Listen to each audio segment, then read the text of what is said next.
July 12, 1933, a stained, unmarked envelope arrives at the decaying post office of Harrowsend, Pennsylvania. Inside, a letter written in blood.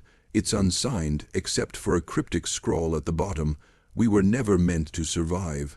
The contents of the letter were confiscated by county officials and never made public, but rumors spread fast in Harrowsend because everyone knew the name Fenwick, a name that once ruled this soil, a name that built the asylum, the parish, the town hall, and a name that after 1907 was never spoken again. No graves, no descendants, just empty land and sealed buildings.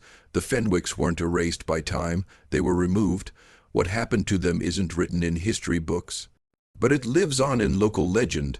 Children whisper about the white door in the hills.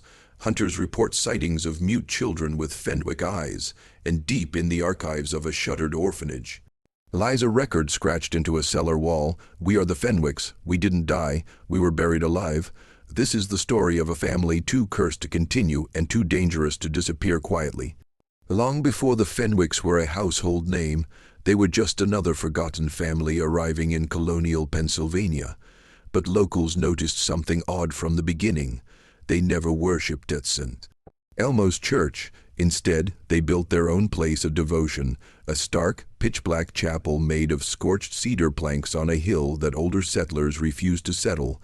No cross adorned its roof, no bells rang from its steeple, and those who wandered near it after dark spoke of low, guttural chanting, not in English, but in a harsh, rhythmic tongue that sounded more ancient than human.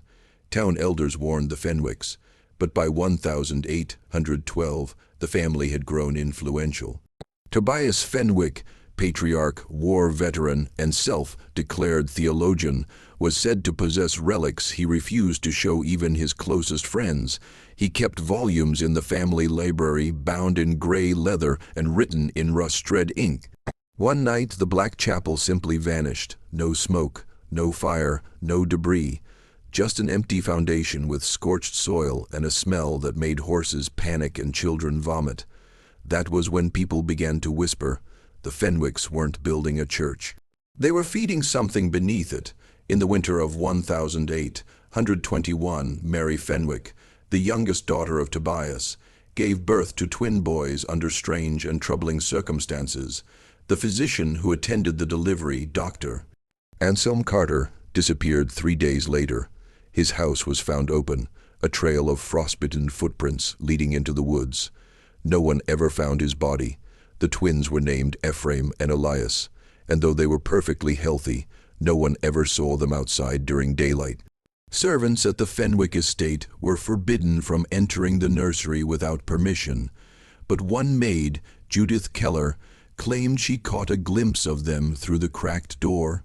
She described pale, translucent skin, eyes entirely black, and mouths that moved in perfect unison, as if reciting something inaudible, something ancient. Judith was dismissed the next morning and died 1 week later from a sudden and violent fever. Though no illness spread through Harrowsend that year, her personal diary, found years later, had one phrase scratched into the margins dozens of times: "They're not brothers, they're mirrors." From that moment on, the Fenwick name was tied not just to wealth and land, but to a quiet, crawling dread. And no one in Harrowsend let their children near the estate after dark again. In 1827, during what should have been a failed harvest after months of overcast skies and freezing rains, the Fenwick lands produced an unnatural abundance, rows of ripe corn, blood, red tomatoes, and an eerie variety of pale squash never seen before in Pennsylvania. Local farmers accused the family of hoarding or importing their crops, but those who trespassed on Fenwick soil to investigate never returned. A young boy, Caleb Morvan, was found wandering out of the orchard days after his disappearance. He was barefoot, shaking, and unable to speak. On his back, crudely carved with something like bone or claw, was a single word: offering. A local priest, Father Silas Reeve, tried to intervene. He led a small congregation to confront Tobias Fenwick, demanding to see the family's land and stores. They were permitted to enter the orchard, but never returned. 3 nights later, Father Reeves' tongue was found nailed to the chapel door, wrapped in a page from a book written in that same rust-colored ink. No one went near the Fenwick estate again. No one dared, because it wasn't just what they were planting, it was what was growing underneath. By 1834, the Fenwick Manor had expanded, 3 floors, 18 rooms, and a labyrinth of hidden corridors. But one room, in the farthest part of the east wing, remained completely sealed. No servants entered it, no children played near it. It had no doorknob, only a keyhole, rusted over and rimmed in something that looked suspiciously like dried wax. Or dried blood. Locals called it the silent room. Whenever the wind passed through the estate, it never touched that room. Fireplaces in other parts of the house roared, but the walls around the silent room remained cold, regardless of the season. And sometimes, just sometimes, if one pressed their ear to the wall, they swore they heard breathing, not loud, not animal, just steady, unnatural breath, as if something was waiting. Family records revealed nothing about its origin. Only a single passage, scribbled in the margins of Tobias Fenwick's private ledger, "Do not break the seal. The voice within has memorized our names." When Tobias died in 1837, his will stated that no heir was to ever open the silent room. But 20 years later, someone did, and the Fenwick bloodline never recovered. In the autumn of 1857, just after a violent thunderstorm that tore through Harrowsend, a newborn child was discovered at the edge of the Blackwater River. The baby was swaddled in cloth stitched with the Fenwick crest, but no Fenwick woman was pregnant and no midwife recalled a birth. Share if Martin Graves took the child in, naming him Isaiah, and raised him quietly.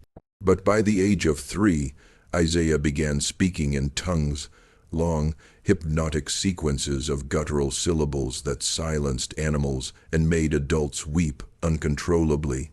His drawings, when examined by the local schoolteacher, showed precise floor plans of buildings that had been demolished decades before his birth. One sketch showed the silent room of the Fenwick Manor in alarming detail, including something inside, a tall, faceless figure bound in iron rings, surrounded by mirrors. When the boy was taken to the old estate grounds at the request of the town's historian, he screamed violently and went limp. For hours, he repeated the same phrase, "The river took me back. I was never meant to leave." Isaiah vanished 2 weeks later. His shoes were found near the chapel ruins, still warm. The Fenwicks never claimed him. But the earth did. In 1861, amidst the rising tension of the Civil War, Reverend Josiah Hale arrived in Harrowsend with a mission to cleanse what he called a festering wound on sacred ground. He had studied occult texts in Europe, heard the whispers of forbidden bloodlines in obscure monastic archives, and knew the Fenwick name from a footnote in a banned Jesuit manuscript. Hale believed their estate was a site of unholy pacts, sealed not with ink or blood, but with memory itself. In his sermons, he warned that Harrowsend's silence about the Fenwicks was not ignorance, but enchantment, a spell woven through generations. He moved into the abandoned vestry near the Fenwick property and began keeping a journal. Over several weeks, his entries grew erratic. "The soil breathes when I walk across it. They did not bury bodies, they fed roots. The silent room was not built to contain something, it was built to honor it." On the morning of June 3rd, Hale's church bell rang continuously for 11 minutes. When townsfolk arrived, they found the bell rope soaked in blood, swinging wildly, but no body. His journal's final entry read, "The voice beneath the house has learned my name." He was never seen again. In 1870, construction workers began digging near the eastern boundary of the old Fenwick estate, intending to lay telegraph lines that would finally connect Harrowsend to the wider world. They only dug 6 feet before the tools struck something unnatural, stone, not native to Pennsylvania, arranged in a perfect circle and etched with indecipherable glyphs. There were 7 stones in total. 6 were upright. 1 had been split, as if shattered by immense force or something breaking out. Each stone had symbols, burned not carved, into its face. Those symbols matched the ones found in Isaiah's drawings years earlier. One of the workers, a German immigrant named Lucas Dietrich, recognized them. He said they were similar to runes his grandmother warned him about, sigils used to bind forgotten gods. That night, Lucas was found dead in his bunk, his eyes boiled away and his tongue fused to the roof of his mouth. In blood, he'd written a final word across the wall, awakened. The dig site was filled in and the town agreed, without a vote, to move the telegraph lines around the Fenwick land entirely. No one spoke of it publicly. But the seventh stone had been broken, and whatever it held back was no longer whole. In 1884, a traveling antiques dealer named Rosalie Penn arrived in Harrowsend. She specialized in reclaiming valuable heirlooms from abandoned estates, and was warned more than once to stay away from the Fenwick Manor. But Rosalie, drawn by rumor and the thrill of the forbidden, found a way in through a collapsed wall of the West Conservatory. Inside, covered in ash and ivy, she discovered something strange, a mirror, untouched by time or decay. Over 7 feet tall, framed in blackened oak, it bore the Fenwick crest on its base and a spiral etched behind the glass, so faint it could only be seen at night. She tried to move it, but it wouldn't budge. She tried to shatter it with a hammer. It didn't crack. She tried turning it to the wall, but in the morning it had turned back. Then she saw her own reflection blink. Out of sync. For days, Rosalie claimed the mirror showed things behind her that weren't there. Tall shadows, children with sewn shut eyes, hallways that didn't exist in the house. On the 7th day, she set fire to the west wing. Only her boots were found in the ashes, standing upright, facing the mirror, the glass, still spotless, still watching. In 1893, 6 young women from a traveling Catholic convent arrived in Harrowsend. They had been sent to cleanse and reconsecrate what remained of the Fenwick Manor under the authority of the Diocese of Harrisburg. Their arrival was met with unease. No one would speak to them, and the local priest refused to offer Mass. They set up camp in the South Field, vowing to remain chaste, silent, and obedient to the mission of purification. On the 2nd night, Sister Magdalena awoke screaming, her hands covered in soil. She had dug 6 shallow holes with her bare fingers in perfect alignment with the 7 stones buried decades earlier. One was missing. Sister Agnes began speaking in a language unknown to the others, until Sister Joan recognized it as a form of pre-Christian liturgical Babylonian. They were not taught this. They could not have known. On the 7th night, all 6 nuns vanished. In the center of their camp, their veils were found folded and arranged in a spiral. Their crucifixes had been melted, not burned, into the shape of a serpent biting its own tail. Bishop records state the mission was fulfilled, but the Vatican seal on that document was inverted. They went to sanctify the grounds. Instead, they sanctified it. In 1901, the U.S. Census Bureau sent field agent Thomas Clay to Harrowsend. It was routine, verify population counts, record occupations, update township maps, but what Thomas found raised alarm. Harrowsend, officially listed as having 143 residents, showed signs of over 200 people living in and around the old Fenwick land. Fresh laundry hanging in the trees, cook fires smoldering in the woods, children's footprints around the chapel ruins. Though no children had been born in Harrowsend in over 6 years, Clay knocked on doors. Many residents simply stared at him. Some denied the existence of the Fenwicks entirely. Others whispered warnings. Don't ask about the ones who never left. He filed his report, including an unexplainable detail. 7 extra names had appeared on the census sheet in his ledger, written in ink that didn't match his pen. He tried to erase them. They returned. 1 week later, he mailed a letter to his supervisor. They keep walking past my window at night. Same eyes, same height, same silence. I think they're trying to remember who they were. Clay was found drowned in his own bathtub, lungs full of river water, despite no rivers nearby. The census was never corrected. In 1909, a young schoolteacher named Elena Wren moved to Harrowsend to reopen the long, abandoned parish school. She was rational, well-educated, and dismissive of local ghost stories. Superstition, she wrote in her journal, is the inheritance of isolation. But after just 2 weeks of teaching, her pupils began to change. They stopped answering to their names. They stopped blinking during lessons.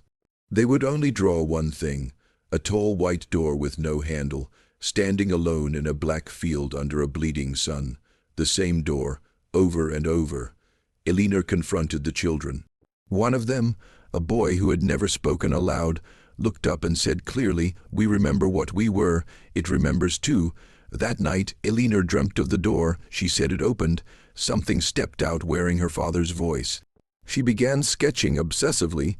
Pages and pages of architectural plans, she claimed, were for a structure that could keep it from returning. But no one knew what it was. The priest who examined the sketches fainted. When he awoke, he tore out his own eyes with a letter opener. Elena disappeared 3 days later. Her final blackboard lesson read, "We opened it once. It only needs one of us to invite it back." In 1916, a medical examiner named Dr. Harold Minton was sent to Harrowsend after a string of mysterious deaths. No signs of violence, no visible trauma. Only a frozen expression of awe or terror on the faces of the deceased. He performed autopsies on 6 bodies. All 6 had the same blood type, AB negative. All 6 shared the same rare genetic markers, typically seen only in identical twins or clones. But the victims had no documented relation, different families, different backgrounds. Dr. Minton was disturbed enough to request access to the old Fenwick records stored in the county archive. What he found should have been impossible. Every body he examined traced back, directly, to one person. Mary Fenwick, the woman who gave birth to the twins in 1821. Even more impossible, several recent death certificates bore the same features listed on Mary's own, down to a congenital birthmark behind the right ear and a broken 3rd molar. Minton's final letter to the state coroner contained only one sentence. The Fenwick line never ended, it repeats. He burned his house to the ground that night and vanished. In the ash, investigators found a single infant's tooth. Still warm, still bleeding. In 1922, a construction crew unearthed a forgotten tunnel beneath the ruins of the Fenwick Chapel. Originally believed to be part of an old wine cellar, it led to a spiral staircase descending far deeper than any structure should have allowed, over 80 feet into the earth. At the bottom, they found an arched chamber with acoustics too precise for chance. Walls carved in polished black stone, not native to Pennsylvania. Scattered across the chamber were rows of rotting wooden pews. And at the far end, a stone pulpit, facing away from the congregation toward a blank wall. Etched into that wall were hundreds of names, names of Harrowsend citizens, some still alive, some long dead. Some never recorded anywhere else, but the most disturbing find came from the crew's audio technician who had brought equipment to measure sound reflection. He picked up something singing a choir. Soft, dissonant, inhumanly synchronized, no lyrics, just elongated tones that changed the pulse of anyone listening. The technician's heart stopped for 17 seconds while recording. When revived, he whispered, "It wasn't music, it was a summoning." The tunnel was resealed. The recording, misfiled, but the townsfolk say that on cold mornings you can still hear it humming through the soil. In 1929, a child named Lydia Bell was left at the doorstep of the Harrowsend Infirmary. No note, no explanation, just a tattered shawl embroidered with the Fenwick crest and eyes that terrified the nurses. Jet black pupil, less and too aware, she never cried, never blinked, never slept. Doctors found her vitals normal but inverted. Her pulse slowed when frightened, her pupils dilated in darkness, and her breath grew warmer the colder the room became. One nurse swore that Lydia's reflection didn't mimic her movements, lagging behind by a full second. Then the drawings started. Lydia filled notebook after notebook with images of people who had died decades ago, each labeled with names she could not have known. Many of them Fenwicks. She drew their deaths. She drew their burials, and most disturbingly, she drew their return. One image showed a spiral staircase descending into a mirror. Another showed 7 robed figures standing around a door, bleeding from their eyes. When questioned, she only said, "I came back because the bloodline wants to finish." That winter, she vanished during a storm. No footprints, no broken glass. Just one final drawing left on her cot. A mirror, cracked, and something crawling through it. On October 3rd, 1933, something happened in Harrowsend. Something no one could remember. Residents woke up with nosebleeds, migraines, and a burning smell in their throats. All the clocks in town had stopped at exactly 3:13 a.m. Photographs taken that day came out blurred, distorted, figures missing their faces, buildings shown as ash and ruins even though they still stood intact. The county recorder's logbook had a full page torn out, but what remained, on the page before, was a single phrase stamped in red wax, Esheton initiated. That afternoon, 7 people died simultaneously in different parts of the town, all from massive cerebral hemorrhages. Their brains showed identical internal scarring in the shape of a spiral. Later, the town's only surviving historian, Eleanor Boone, reported waking up in the Fenwick Manor's ruins without any memory of entering. She found herself kneeling in front of the silent room, which, despite being sealed for nearly a century, now stood wide open. What she saw inside was never recorded. She died 48 hours later in her sleep, mouth frozen mid-scream. Her final written words were, "We forgot it once, that was its price. We remembered it again, that was ours." By 1937, the ground around the Fenwick estate had begun to shift, slowly, almost imperceptibly. Trees bent in toward the manor's ruins, not from wind but as if being pulled inward. Graves on the outskirts cracked open, the soil moaned underfoot. Locals reported hearing voices when walking near the property. Not whispers, but their own names, spoken in the exact tone of a long, dead loved one. One man, Lawrence Dwyer, said he heard his mother, who had been buried in 1908, calling to him from beneath a sycamore tree. He returned the next day with a shovel. He was never seen again. And then there were the dreams. Hundreds of Harrowsend residents reported identical nightmares. A doorless hallway lined with mirrors, growing narrower with every step until they had to crawl, scraping their skin as unseen figures watched from beyond the glass. All of them awoke at 3:13 a.m. sharp. One farmer dug up a strange artifact in his field, a twisted iron key too warm to touch with a spiral pattern at its base. He left it at the sheriff's office. That night, the station burned to the ground. No accelerants, no lightning, just a hollowed, spiral crater in the floor where the key once lay. The land was remembering, and something beneath it had begun to wake. In the early spring of 1944, genealogist Edith Merrow arrived in Harrowsend to research closed bloodlines for a eugenics archive. But as she traced the town's ancestral roots, she found an anomaly. Every family tree in Harrowsend curved back on itself. Different surnames, different faces, but all of them, eventually, led back to the Fenwicks. She tracked births, deaths, marriages, adoptions. Patterns emerged. Every 7th child born in Harrowsend, whether male or female, legitimate or not, shared identical fingerprints with one of the Fenwick twins, Elias or Ephraim. No mutation, no variants, exact copies. Edith theorized it wasn't reproduction, it was repetition. She published nothing. But in her final report to the National Archives, she wrote, "There is no family, there is only a vessel, a spiral disguised as a lineage. This is not inheritance, this is infestation."